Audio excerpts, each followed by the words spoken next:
Más de uno León. Y esta mañana, amigos, aquí en nuestro Más de uno León, en la sintonía de Onda Cero, abrimos un nuevo capítulo de nuestra sección quincenal dedicada al mundo de la psicología y de la sexualidad. Ese gabinete en el que escuchamos siempre con muchísima atención a nuestro colaborador, a Miguel Ángel Cueto, que es psicólogo, que es sexólogo y que es el director de CEPTECO, ese centro psicológico de terapia de conducta que lleva más de 30 años entre los leoneses y que, como siempre les digo, es una absoluta referencia en el mundo de la psicología aquí en León. Lo encontramos en la Plaza Cortes Leonesas número 9, en el sexto derecha. Su teléfono es el 987-261-562 y su página web cepteco.com. ¿Cómo estás, Miguel Ángel? Muy buenos días. Hola, buenos días. Otro año más, como ves. Vamos a estrenarlo bien, aquí en la sección. Es el primer programa que tenemos, ¿verdad?, en este año 2021, en el que tenemos depositadas todos muchísimas esperanzas. Oye, antes de nada, he visto que el libro del que hablamos, el libro que has escrito con otros dos psicólogos y que ya fue protagonista aquí de una entrevista que hicimos, se está vendiendo muy bien y quería recordar un poquito el título y recordar a los amigos dónde lo pueden encontrar, Ese libro que habéis escrito, en el que habéis hecho ese paralelismo entre conductas psicológicas y escenas cinematográficas. Sí, realmente es el uso de escenas de cine en la terapia de pareja o en la comunicación en la pareja para mejorar esas interacciones. Lo pueden conseguir la gente en Amazon, está tanto en formato libro, en papel, como formato ebook. Se llama Cariño, vamos al cine. Es decir, es el uso de la terapia de pareja en el elemento comunicacional. Es lo hicimos David Cueto, Enrique del Teso, y por lo tanto es un libro que es muy útil para mejorar la comunicación en la pareja. Cariño, vamos al cine. Bueno, a ver cuándo podemos hacer esas cosas, ¿no?, que estamos dejando un poquito apartadas, como por ejemplo ir a esas charlas, ¿verdad?, mensuales que organizáis desde hace algunos años y que, bueno, pues ahora por culpa de la pandemia pues no habéis podido organizar, ¿no? Llevamos 4 años organizándolas, Este sería el 5º, pero la pandemia nos ha impedido nada más que hacer dos concretamente el año pasado, y no pudimos hacer más precisamente por el confinamiento y la situación que estamos viviendo. Bueno, todo llegará, esperamos. Muy bien. El tema que ponemos sobre la mesa es la empatía, ¿no, Miguel Ángel? Exacto, es un tema interesante con relación a cómo podemos abordar el tema de entender las emociones ajenas, ¿no? Vamos a definir el concepto, porque la empatía es un concepto del que se habla constantemente. Bueno, ¿qué es la empatía exactamente? Fue un concepto cuya definición fue generalizada por el psicoterapeuta humanista Carl Rogers. La definió como la percepción del marco interno de referencia del otro de manera precisa, es decir, sabemos lo que el otro en cierta medida piensa, esos componentes emocionales y significados, sin perder tampoco la condición como sí referida a esa existencia del otro como ente autónomo y diferenciado de nosotros mismos. Es un término muy utilizado en el ámbito de la psicoterapia, pero hay una cierta discusión sobre la definición, siempre siendo un componente generalmente multidisciplinar, ¿no? Hay que diferenciar muy bien lo que es la simpatía, que es sufrir con, y la empatía, que es percibir los sentimientos y pensamientos ajenos. La simpatía es imbuirse por la emoción ajena, y la empatía sería el saber, pero sin afectarnos demasiado esos sentimientos. Esto es importantísimo, ¿verdad? Y además es que hay gente muy empática, como solemos decir, que, oye, pues cualquier cosa mala que le suceda a alguien de su alrededor, o incluso aunque no les conozca, les afecta personalmente. Por supuesto, porque el ser excesivamente simpático, en el sentido griego, que es sufrir con el otro, nos hace realmente pasarlo mal, poder contagiarnos de la emoción ajena, y en muchas ocasiones es contraproducente. Entonces, ¿existen variables fisiológicas, o mecanismos cerebrales y sociales que confluyen en este concepto que hoy estamos abordando, el de empatía? Correcto, sí, el descubrimiento de lo que hablamos en las neuronas espejo en el córtex motor de monos, que dan orden al cerebro de imitar comportamientos observables, ha hecho que pueda haber 3 características para definirla a partir de nuestra neuroanatomía, ¿no? Primero, un proceso de simulación emocional que imita las manifestaciones emocionales del otro, con esa activación cerebral centrada principalmente en el sistema límbico. Un proceso conceptual y de tomar una cierta perspectiva de uno mismo y del otro, localizado en el córtex, sobre todo prefrontal y temporal, y una regulación emocional usada para tranquilizar y ayudar al otro cuando le percibimos con dolor o incomodidad, situado sobre todo en los circuitos del córtex prefrontal, órbito frontal y parietal derecho, ¿no? También quisiera matizar un poco que el cerebro nunca es una parte que se ilumina en una resonancia magnética, incluso los estudios que se han hecho, significando que este es el área de, por ejemplo, el área de emoción, el área de empatía, el área de otras variables.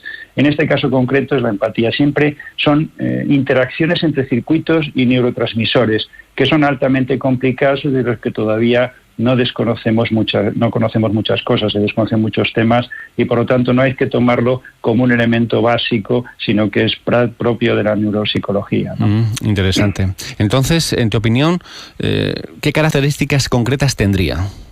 Primero, a nivel cognitivo, la mentalización, es decir, la capacidad metacognitiva de leer nuestra propia mente y la ajena, que incluiría la toma de perspectiva o la teoría de la mente, ¿no? Segundo, una preocupación prosocial, es decir, la motivación empática, el cariño, la preocupación por el otro. Y tercero, el compartir experiencias, tanto que el afecto hacia el otro y el contagio emocional nos hace llevarnos mejor con la persona que queremos y a la que estamos dispuestos a hacer, ¿no?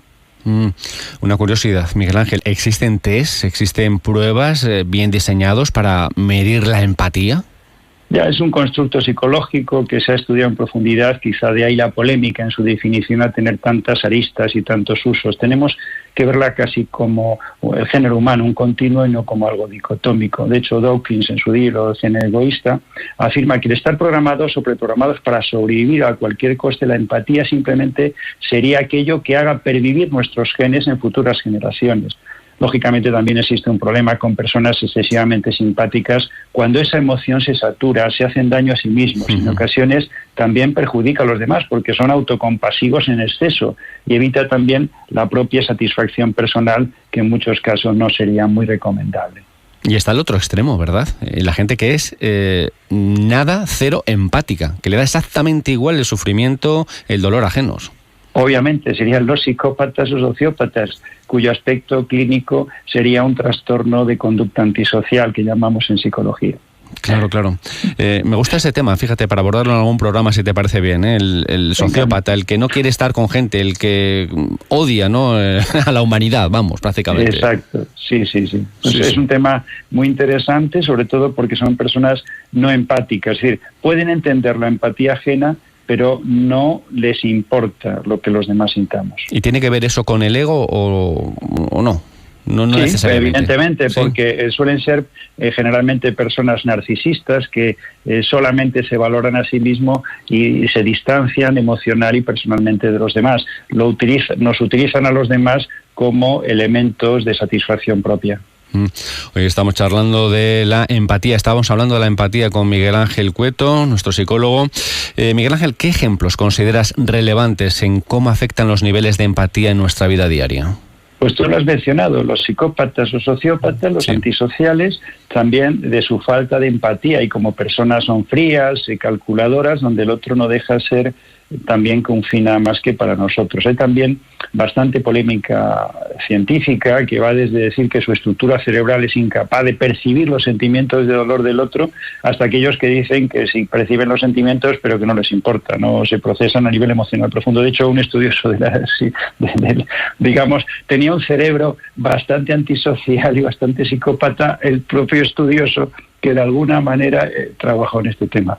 Y otro también, en el otro extremo, sería el espectro autista, que también sería un ejemplo de falta de empatía, pero en donde esta es solo un pequeño constructo dentro de una serie de dificultades, de habilidades sociales y cognitivas ausentes en este entorno para poder entender la mente o el comportamiento o las consecuencias de una conducta determinada. Fíjate, me parece un asunto complejo este del que estamos hablando. Estoy pensando ahora mientras estás tú hablando. Imagínate, alguien, una persona, ¿no? Y te dicen, oye, ¿sabes que fulanito pues le han detectado una enfermedad gravísima o ha tenido un accidente tremendo, ¿no? Y está en el hospital y tal.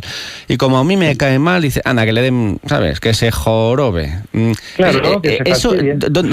Que se fastidie, es decir, te da igual, ¿no? Lo que le suceda. Porque claro, ¿dónde colocamos ese comportamiento? Ni en un extremo ni en el otro, ¿no? De los sociópatas. estas que decíamos. Ya, porque es humano también, porque mientras no nos afecte a los seres queridos, a los que queremos, quizá nos importa poco. De hecho, en las sociedades en general no es lo mismo que le pase un señor de Murcia que le pase un señor francés, porque en definitiva a veces el factor de grupo hace que sintamos más a un problema o una dificultad, un accidente, una muerte de un ser querido a una persona más allegada que una persona más ajena a nosotros. Oye, es verdad eso que dices, Miguel Ángel, el tema de la distancia.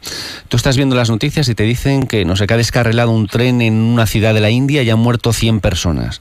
Bueno, lo sientes y tal, pero si ese tren ha descarrilado en Francia... En Galicia, por ejemplo. No, me voy acercando. En Europa, en Francia, dices, joder, y ya además incluso mediáticamente se le ofrece muchísima más atención, ¿no? Pero si ese tren descarrila en Galicia, ya sería tema nacional para hablar sin parar. Y si ese tren descarrila en León...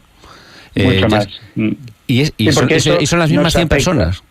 Sí, pero nos afecta precisamente en el entorno de personas que son más cercanas a nosotros y que tenemos ese deseo de cariño, de afecto, de empatía con ellos, concretamente. Entonces, en tu opinión, Miguel Ángel, ¿tú crees que la empatía es algo intrínsecamente humano que nos ha ayudado incluso a evolucionar como especie? Pues la verdad es que unos autores se inclinan más por la idea de que la conducta prosocial entre grandes grupos es lo que ha hecho que podamos crear, como tú muy bien has dicho, civilizaciones un tanto complejas, ¿no? De hecho, si no, la persona que se había roto una pierna no podría vivir, se hubiera muerto, ni cualquier especie. Y un estudio reciente afirma que altos niveles de estrés puede llevar también a muchas personas a ser más empáticas, como está pasando ahora, aunque no a costa de tener menos capacidad cognitiva por la presión social, ¿no? Y de cualquier manera, es evidente que ayudar a los demás nos hace sentir bien y nos cuesta, en cierta medida, un beneficio, en este caso, hacia nosotros. No obstante, a veces yo suelo decir, mejor mirar al interior, a los propios intereses, evitar la fatiga por compasión cuando somos demasiado empáticos, cuando somos simpáticos. Es mejor entender las emociones ajenas, pero valorar si merece la pena ayudar o no a la otra persona. En muchas relaciones, por ejemplo, de pareja, las relaciones humanas, uno no deja a su pareja por ese miedo o ese pánico al abandono o a la pérdida que uno puede tener, cuando realmente a lo mejor podría ser mejor salir adelante sin necesidad de tener que consolar o aceptar o compadecer a la persona con la que uno está conviviendo, ¿no? Me ha encantado el tema de hoy, la empatía. Esta frase que acabas de decir al final, hay que tratar de evitar la fatiga por compasión, es decir, no pasarse, ¿no? Exacto, sí, porque en el fondo somos más importantes que el otro generalmente, aunque es bueno ser empático y conocer a los demás y dar afecto y cariño, muchas veces hay que poner límites a ese afecto cuando la relación no compensa. Es que tú fíjate lo que se te puede organizar dentro, porque normalmente esto sucede a personas hipersensibles, ¿no? Que ya con sus propios problemas y su propio día a día ya les cuesta lidiar. Si encima interiorizas de esa manera el sufrimiento de otros, chico, no das abasto. Le llamamos nosotros personas altamente simpáticas o emocionales, que muchas veces lo que hacen es perjudicarse a sí mismos y no poner límites a los demás. ¿Cómo presta escuchar aquí en la radio, en Onda Cero, aquí en nuestro programa, cada 15 días, en miércoles alternos, a nuestro colaborador, a Miguel Ángel Cueto, psicólogo, sexólogo? Le encontramos allí, en Cepteco, ese centro psicológico de terapia de conducta que está en la Plaza Cortes Leonesas número 9, como les digo, en el sexto derecha, su teléfono 987-261-562. Miguel Ángel, te esperamos dentro de 2 semanitas. Muchísimas gracias y un abrazo. Gracias a vosotros y un placer.